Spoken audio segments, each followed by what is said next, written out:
now call on our Honorable Attorney General, Honorable Anil Nandlall.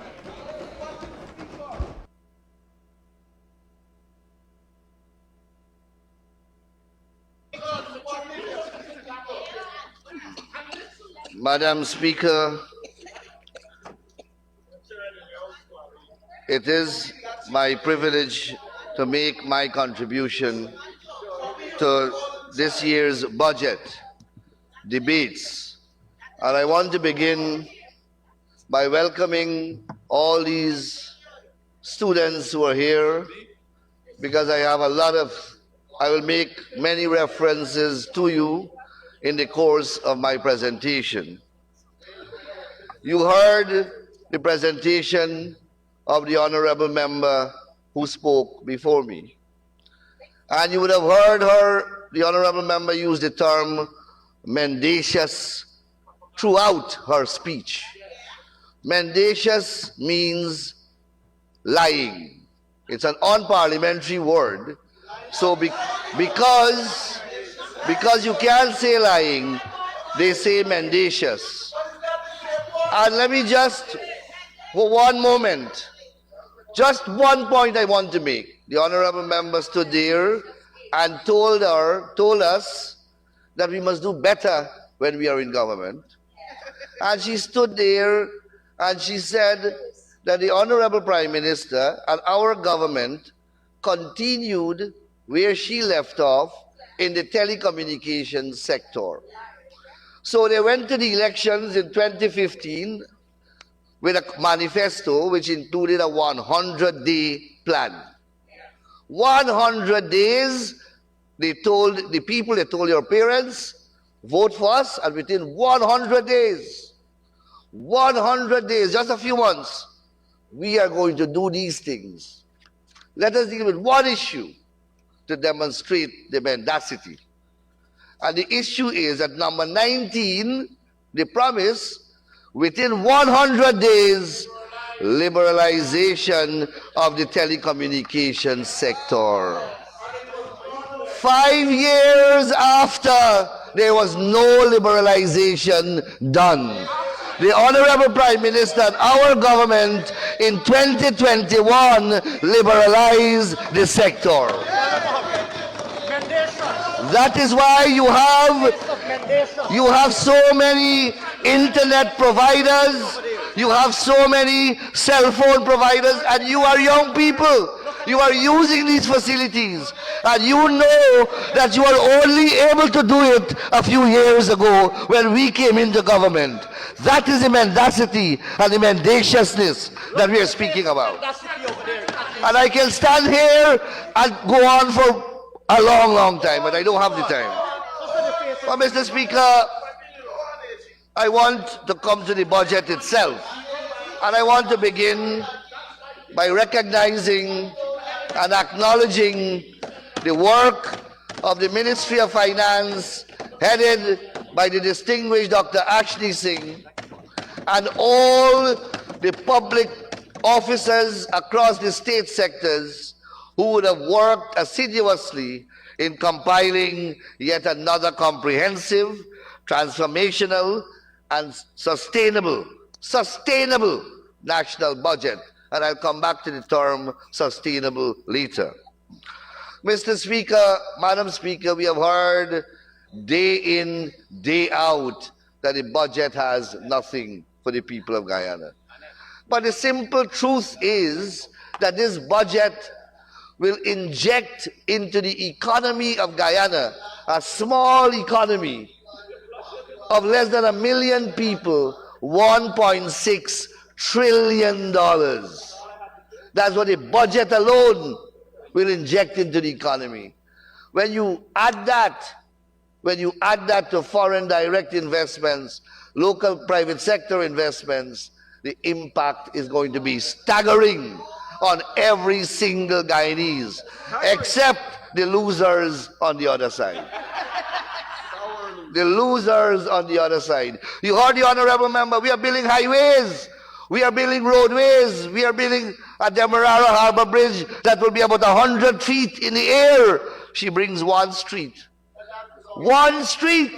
And she shows the children the mendaciousness. She produces one street. We are building thousands of roads. You come from various villages across this country. You come from various villages across this country.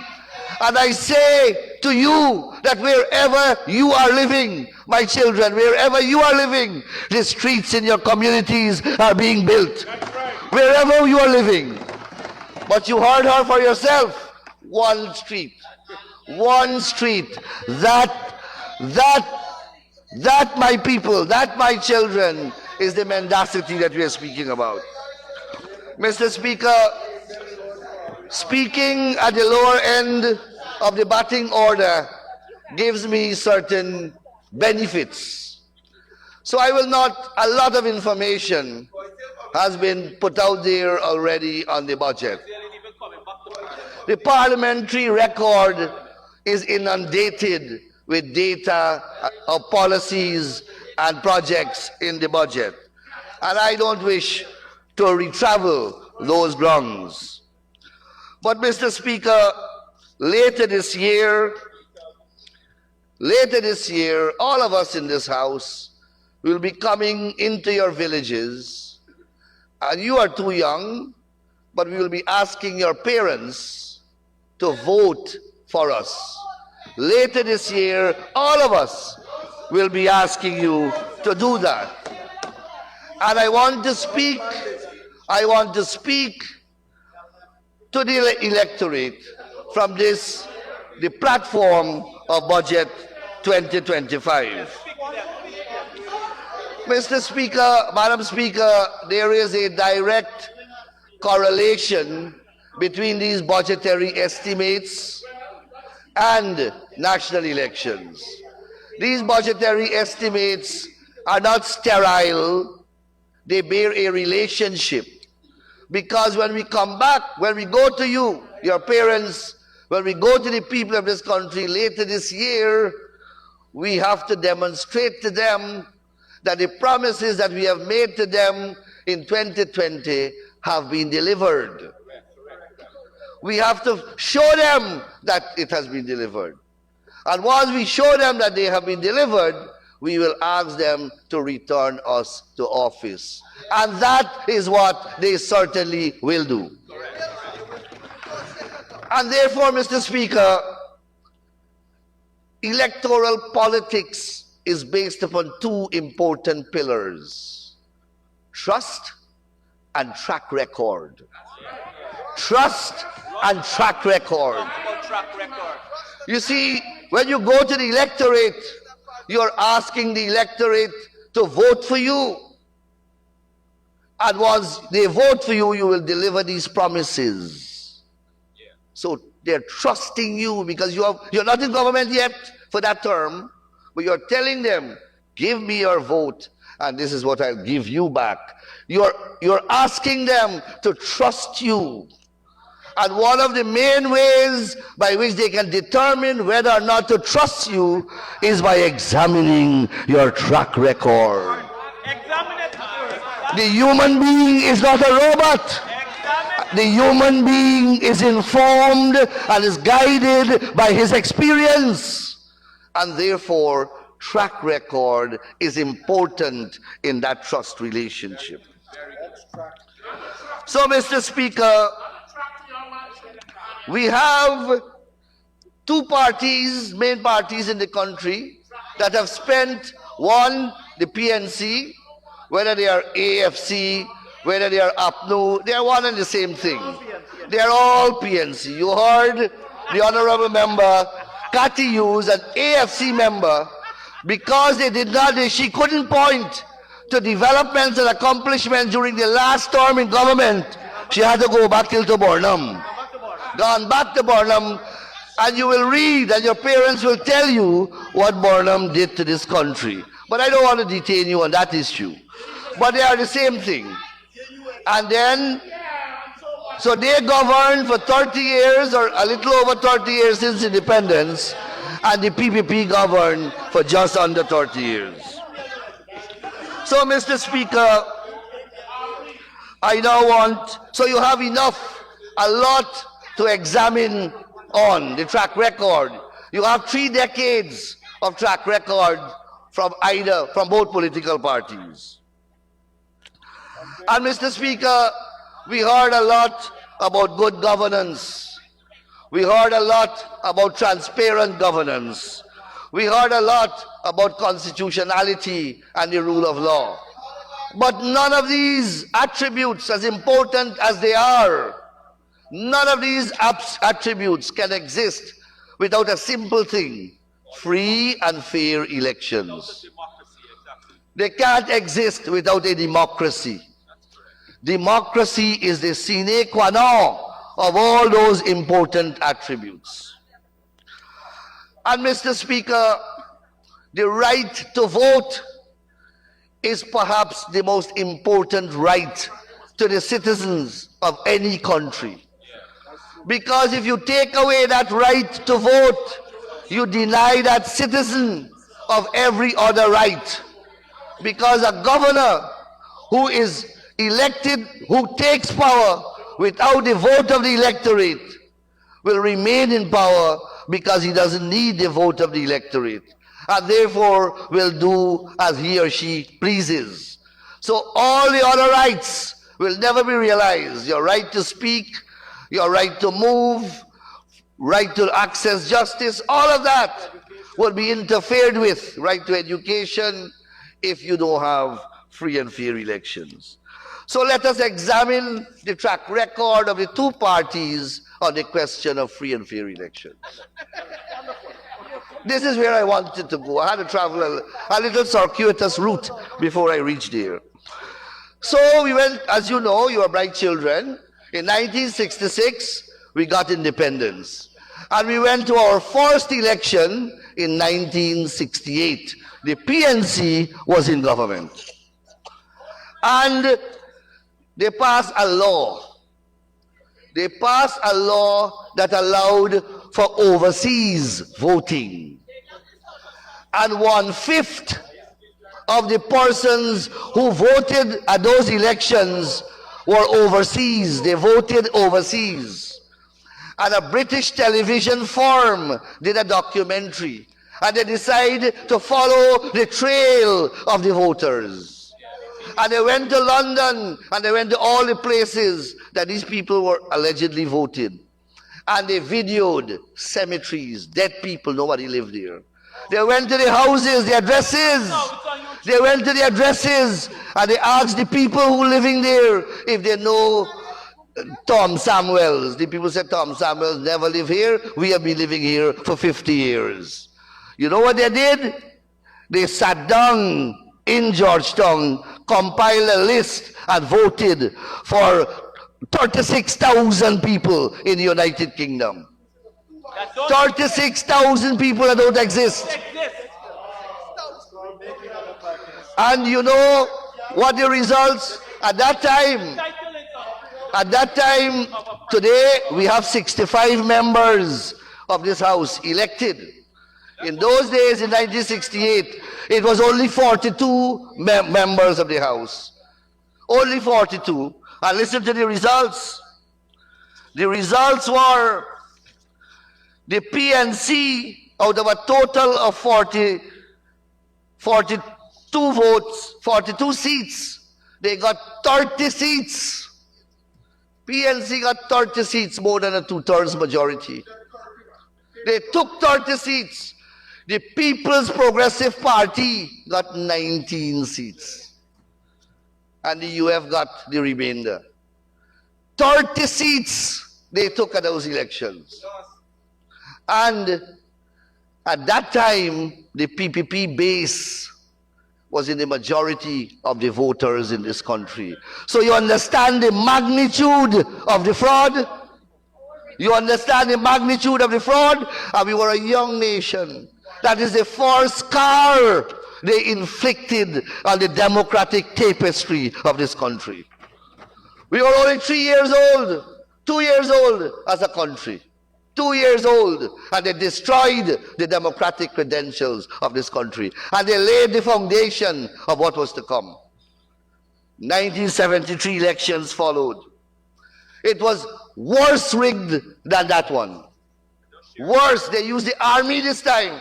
Because of the exposure to the overseas voting, they had to find another mechanism to rig. This time, they used the army, and the army officers went to all the polling stations and picked up the ballot boxes and took them to 3 central locations, one in Berbice, one in Demerara, one in 𝐁𝐔𝐃𝐆𝐄. You were not counting at the place of polls, you were counting at the central place. So when the army picked it up, what they did, they threw away all the ballots in the box, and the army officers marked the X next to the palm tree, the PNC symbols, whole night. Whole night. What you call them, mendacious? Mendacious. That is fraud and trickery and artifice of its highest level. Rascality. And Mr. Speaker, at that time, we had 53 seats in the House. 53 seats. They took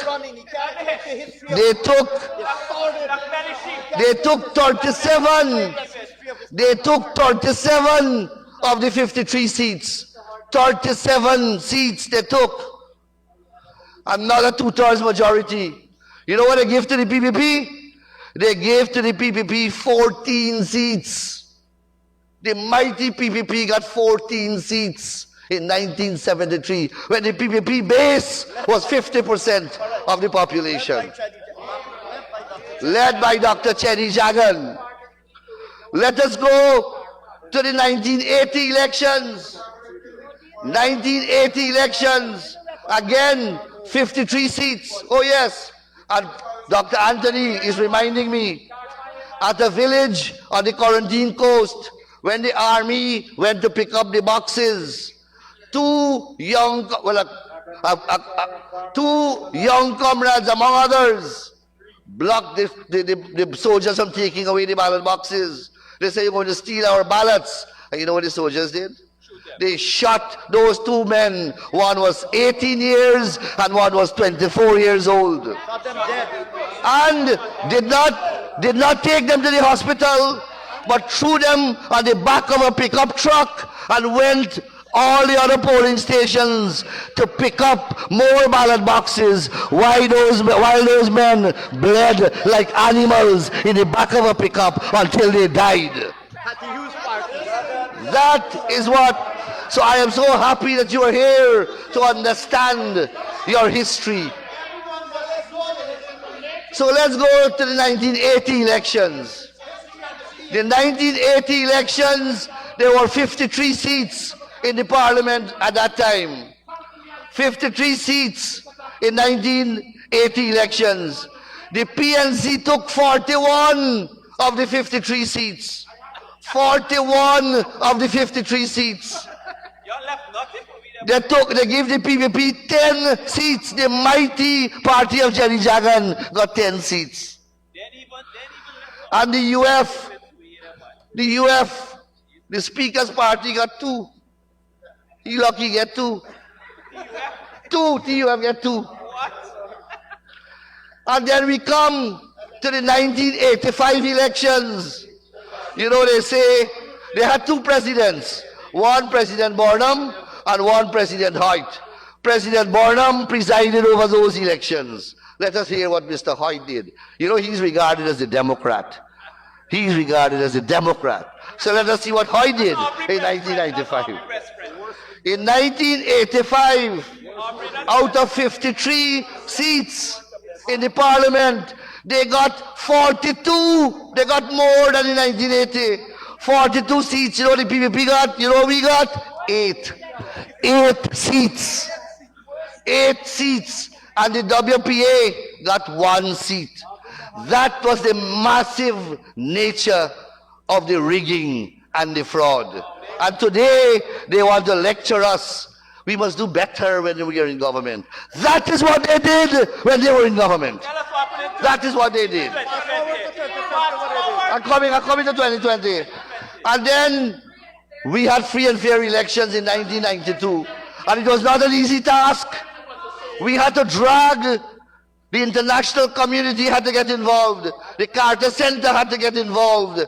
And Mr. Hugh Desmond Hoy, the president, had to be dragged by the scruff of his neck like a bull to the slaughterhouse before he agreed to the reforms. And then is when we get observers for the first time. None of these elections had observers. They ban observers. Then is when we get counting at the place of polls for the first time. So it became hard for the thief, for the Mendes. Hard for the rig. So, and then we went to the 92 elections. We went to the 92 elections. We got 31 seats. They got 30. You saw the results changed completely? Right? And the WPA got one, and the TUF got one, I think. That is what free and fair elections did. You see how we moved from 8? We moved from 8, a measly 8, to in the 30s in one election. One elections. That is what democracy had brought to this country. And then we had the 1997 elections. We brought back foreign observers. All over the world, people came here and observed. We had 2001 elections, 2006 elections, 2011 elections. Those are the elections we presided over. And all were certified to be free and fair by the international community and the world. And you know what the margin? Was just a few seats margin of difference between the PPP. They win by 20 and 30 seats. We won by 2 or 3 seats because that is what reflected the reality of the vote on the ground. And that is what we did. And then all of you would know about the 2020 elections. All of you would have read about the 2020 elections and the multiple attempts to rig those elections. I am so happy that 2020 came to refresh your memories. And what was different about the 2020 elections is that it was recorded on the social media. So everything that they did was streamed live across the globe. You could have been in your home and you could have seen them in their multiple attempts to rig. And you know the beauty of the social media? Every year it brings back the images as a memory. So every time you plan to forget how they tried to rig the elections, badam on the Facebook, it comes back as a memory. It comes back as a memory, and you see the madness all over again. But forget about the 100 governments that condemned her for their conduct. Forget about CARICOM, the OAS, the Commonwealth, the private sector, and all the international organizations that condemn them. Forget the American government threatened to sanction them. Forget all of that. Forget what the PPP say. Let me share with you what a man by the name of Gaskin, what was his first name? Dominic Gaskin. Now, who is Dominic Gaskin? Dominic Gaskin was a minister under their government and a leader of the Alliance for Change. He was Minister of Business. And he was also, or he is also, the son-in-law of the then president. So he's not an ordinary man. He got familial connections to the highest office, and he was part and parcel of the collective called the government of the day. And this is what he said in a public statement, and I will share it with you. Convenient clips. Having said what I had to say back in March, and having then stayed silent for 3 months while a recount was agreed, challenged and finally executed, I can no longer wait quietly and politely while our country gets hijacked, ridiculed, and torn apart. You know who was doing the hijacking, the ridiculing, and the tearing apart? His colleagues on that side. In a nutshell, There are 6 things that I would like to elaborate on concerning the 2020 elections adventure.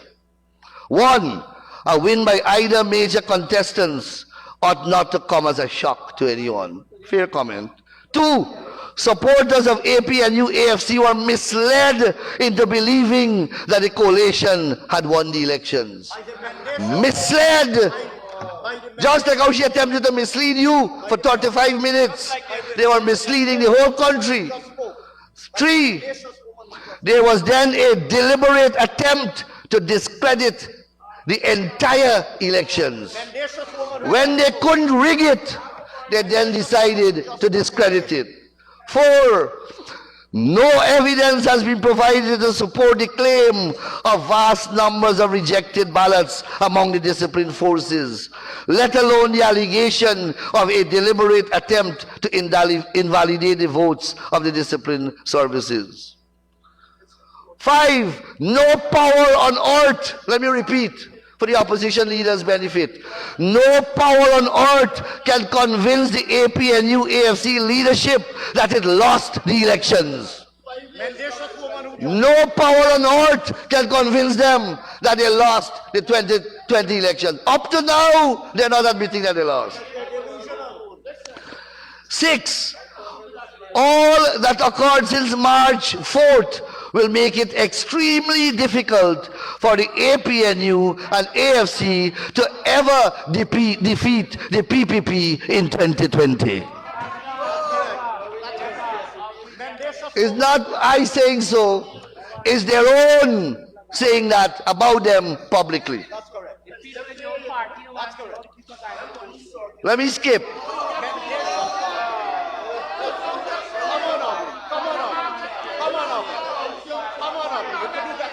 Having paid close attention to the tabulated results of the 2020 election and having done some projections of my own, I knew by Wednesday, March the 4th, that a coalition victory, while possible, was unlikely. March the 4th, the Alibana already know they lose. They knew even before. They know they lose. I was aware that we had lost the east coast of the Amarara sub-district by several thousand, and the East Bank sub-district by close to 1,000. At the time, the returning officer for District 4, Clement Mingo, had completed the tabulation for Georgetown area, showing the coalition ahead by nearly 40,000 votes. This was clearly not enough to close the more than 50,000 lead that the PPPC had gained in the 9 other electoral districts. Meanwhile, that mendacious woman who just spoke was claiming victory. Then the recount came. The nation puts its faith in the CARICOM observer team. In the end, the CARICOM team delivered its report endorsing the elections and the results of the recount, only to have it rejected by the coalition in favor of a devious piece of reasoning by the Chief Elections Officer, Keith Lowenfield. The claims of fraud were grossly exaggerated and unfortunately designed to fool party supporters who had placed their faith in the coalition into believing that there was actual evidence of serious election rigging by the PPPC. Being perpetrated by the mendacious woman who just spoke. All of this leads me to the very uncomfortable conclusion that the APNU AFC has no intention of relinquishing control of government. 5 years after winning an election and gaining office with a fair amount of goodwill, the coalition is saying to the people who put us there the equivalent of, quote, unless and until we are satisfied beyond a shadow of doubt that more votes are cast in favor of another party in an election than we deem credible, we ain't going nowhere. So no matter what the arbiter thinks, no matter what the judge thinks, no matter what GCOM does, no matter how the people voted, if they are not satisfied, they ain't going nowhere. And let me conclude. My message to my colleagues in APNU AFC is simple. Oh, the man begging them. The man begging them. This was since 2020. They had 5 years to heed the man's advice. Here the man saying, my message to my colleagues in APNU is simple. No one elected us to remain in office forever. There is no reasonable basis on which you can claim to have won more votes than the PPPC in these elections. Level with your supporters and start directing your energies towards becoming a credible opposition party in time for 2025. Above all, try to regain the trust. Remember, I began this speech by the word trust? I began this speech by the word trust. Above all, try to regain the trust of the swing voter. You will never win another election without them. Heed those words. They have not learned anything. Nothing on that side. Instead, the mendacious woman Honorable member, continues with I require an extension for you to complete your presentation. Thank you, Madam Speaker. I would like to ask that the honourable member be given 5 minutes to conclude his speech. Thank you. Please continue, Honorable Attorney General. Mr. Speaker, Madam Speaker, I go quickly. You have heard them make promises after promises. Promises after promises. They document it in a manifesto. Remember I told you about trust? And my colleagues on this side have already set out a slew, hundreds if not thousands of promises that they made that they never fulfilled. But let me deal with a couple. Let me deal with a couple related to my sector. This is what they said. Constitutional reform. Constitutional reform. They promised the people that within 100 days they will complete constitutional reform.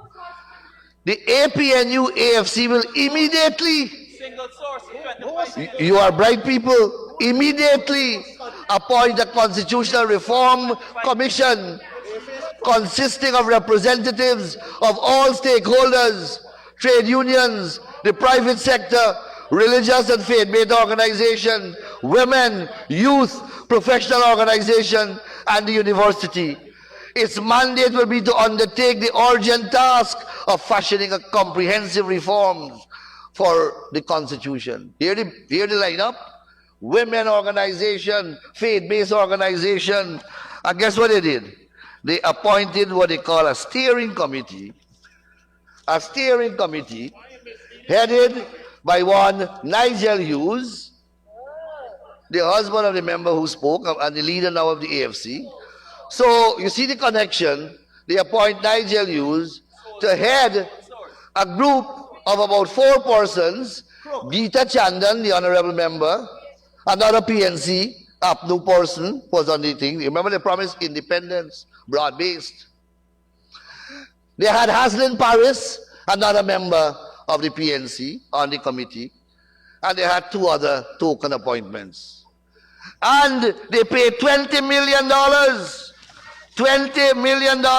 to this group. who they paid that? They paid that to the gentleman in this picture.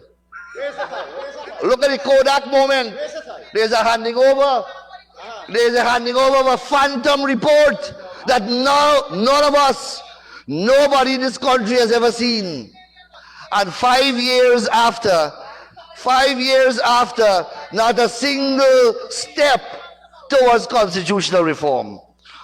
Mr. Speaker, Madam Speaker, I come to this one, and this one tickled me. This one tickled me a little. Dr. Singh, hear this one. Powers of President and Prime Minister. That is the caption. Powers of President and Prime Minister. And hear what it says. Rebalancing, rebalancing the powers and responsibilities of the Prime Minister and the President in a manner meant to reduce abuse, avoid conflict of interest, and facilitate the more efficient execution of state function. When I read this, I want to cry for Moses Nagamotu. Oh my God, look how you all promised him. Not only did you fool the people, this is how you fool your own Prime Minister. You tell him that he gonna get great powers, and all he end up with is responsibility for Chronicle newspapers. the most diminished prime minister on planet Earth. That is what. That what you promised. Let's go on.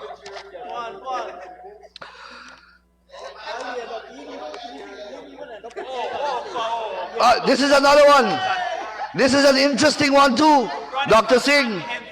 They promise that they will agree on a protocol to break the deadlock over the appointment of a consensually agreed Chancellor and Chief Justice and bring an end to this impasse.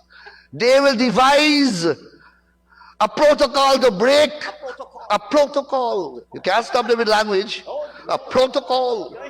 Not an amendment to the Constitution. No. It's a protocol. And you hear the opposition leader. The People's National Congress reform. A protocol. Where is the protocol?